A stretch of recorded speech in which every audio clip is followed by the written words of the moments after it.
All right, guys, welcome back to the channel. So as you know, summer's here and it's very hot. So the one thing I like about the Element is that the AC system in this vehicle is actually pretty good. Now, I live in Houston, Texas, so the humidity with the heat, it's pretty bad. And on a very hot day, normal ACs are just not going to cut it. But I'm telling you right now, this little Element has one of the best ACs that I've ever had. That's just my opinion. And if you have it charged up really good, you do the vacuum and you keep it maintained, it'll work great. And I'm telling you, that's one of the main reasons that I ended up buying the Element about 10-12 years ago, was because the AC was just amazing. Considering that the vents are only in the front, this Element blows really good air. And I'm telling you right now, I've never had an issue with an AC system with an Element. They've always been really good to me as far as like the quality, you know, where the parts and all that. And once again, they only have vents in the front. So if you're buying one of these, let's just say, and you see that, it might kind of discourage you a little bit and not want to buy it. But I'm telling you right now, this little AC system can cool all of that.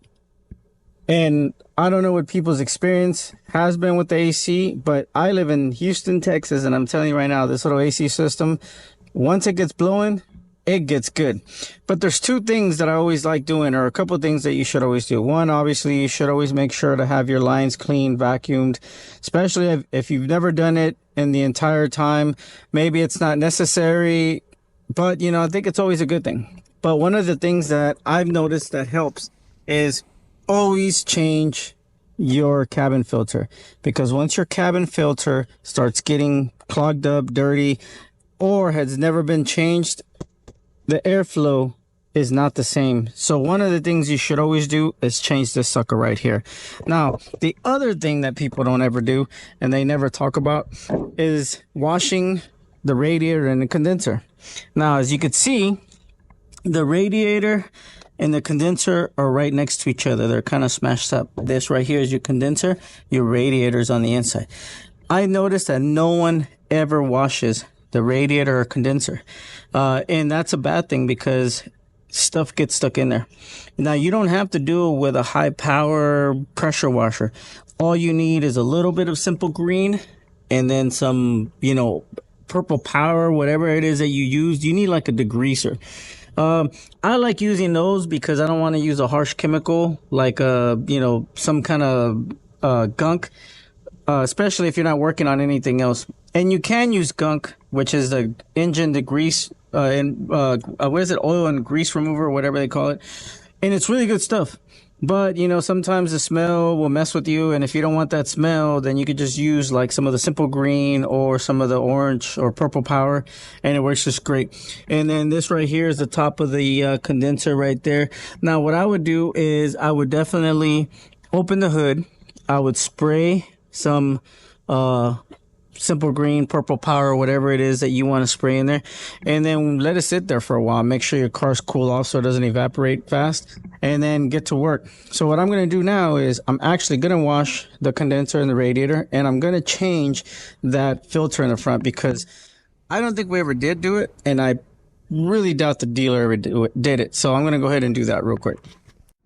All right, guys, so as you can see, right here are the radiator and condenser fan. Now, you could spray your simple green or whatever it is that you're using to wash these through here, but it is a little harder. I've had occasions when I really wanted to wash it where I take off the front bumper, and it's really easy to take off the front bumper. It's really not that hard. It's probably like a 20-minute job to take it off, and then you'll have full access to your radiator and condenser. But if you're not trying to go that route, what I would do is I would definitely just soak the condenser and radiator really good. And what I'm using right now is I'm going to use this purple power right here, and I'm just going to go ahead and soak it. Like I said, the car hasn't been driven, so it's not hot, so I don't have to worry about anything evaporating, and that's kind of what I want. And you definitely want it on the jet spray like that, and what that does is it's going to get in there and it's going to definitely loosen up everything. And you want to spray as much as you can, as best as you can. Just get it in there, because once again, you got bugs, debris, dirt, just all kinds of crap that gets on there. And what you want to do is you want to loosen it up. Now, I understand that the car is moving and water hits it, but I'm telling you right now, give it a little degreaser, simple green, anything that you have while the car stalled like this. And I'm telling you right now, it'll help, because it's like breathing. It just helps the car breathe.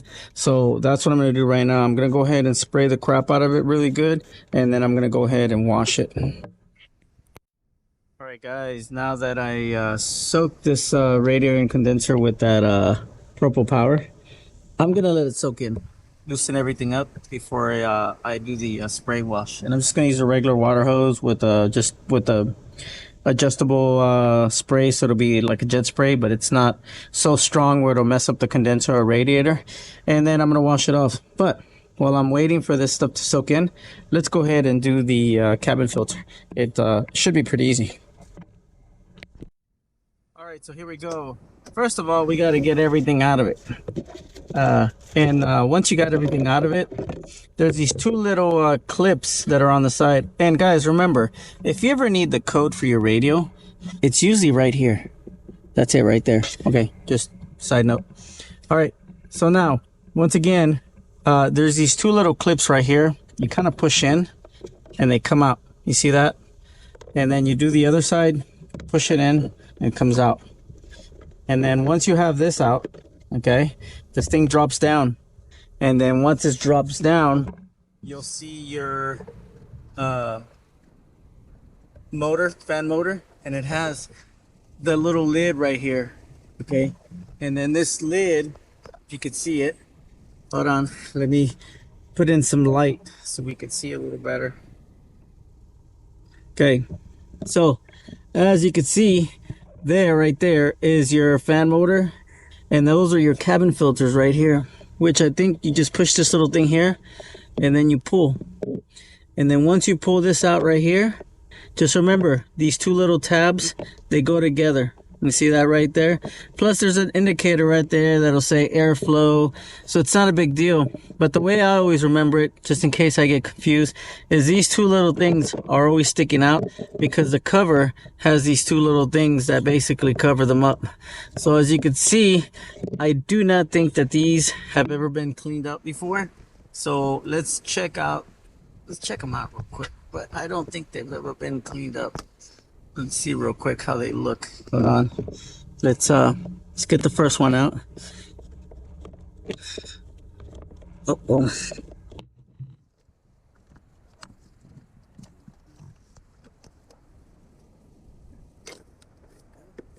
Yeah, it's pretty bad. But I'll tell you what, I don't think that these are the original ones. I do think that this individual who had this element had these replaced before. These don't look that bad. Like I've seen some where they had leaves like stuck to them. So that's not bad actually. That's actually pretty good.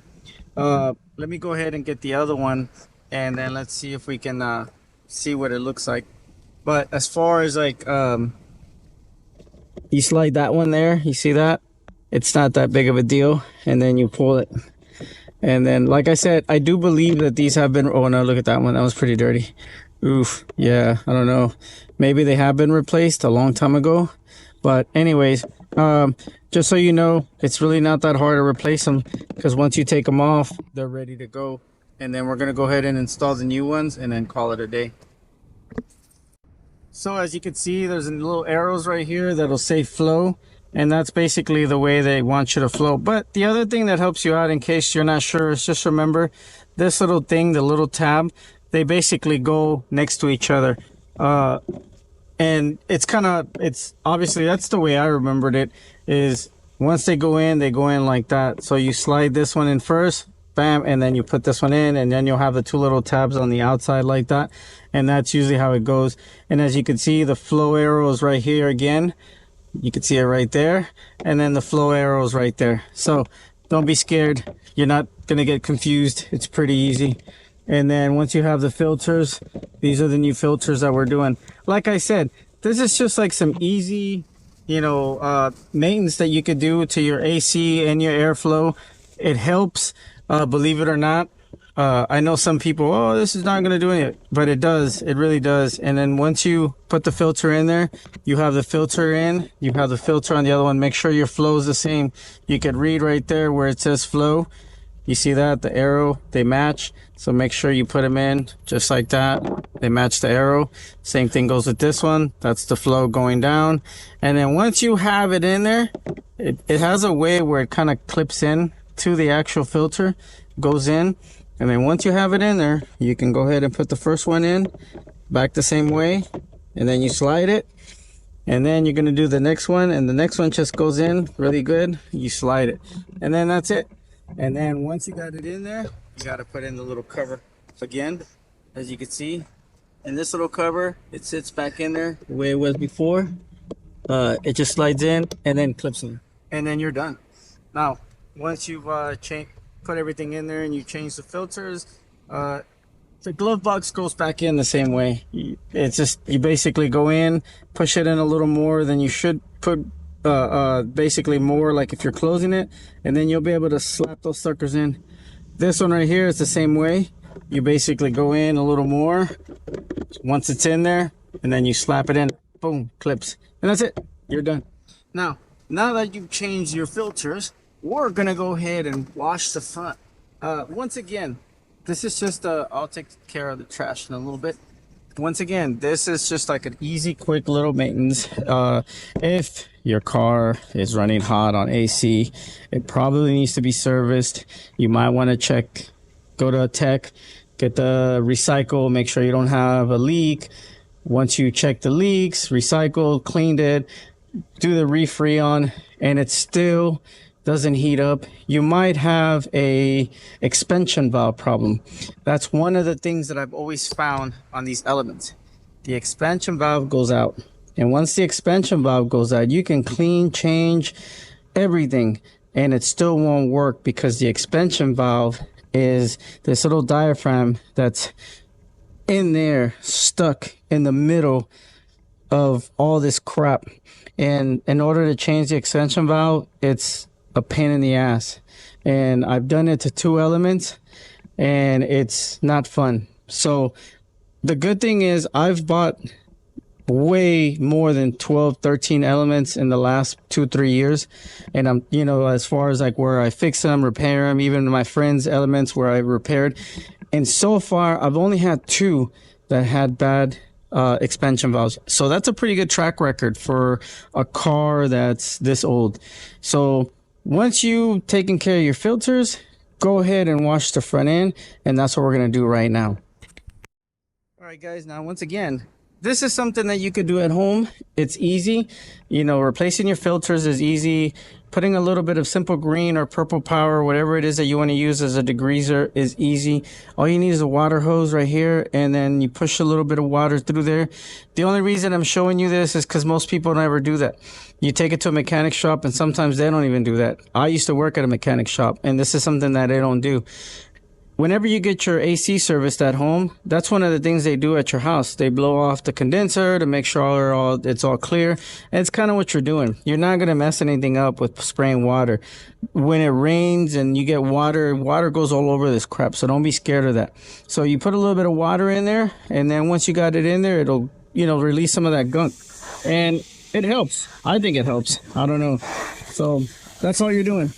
And then you're going to see the difference where all the stuff that is stuck to your condenser and your radiator, at least your condenser, because your radiator you can't really tell, but I guarantee you it's getting a good wash. And then once you get it in there like that, you're gonna be ready to go. So don't be scared to do it, guys. It's easy. I mean, anybody can do this, you know, and it's just a little hack that'll just help you get a little cooler air going in through your car, especially if it's hot. Anyways, guys, thanks for watching. Make sure to subscribe, like. We always got new content coming out. Make sure to stay in your element, and take it easy out there, guys, and stay cool, man.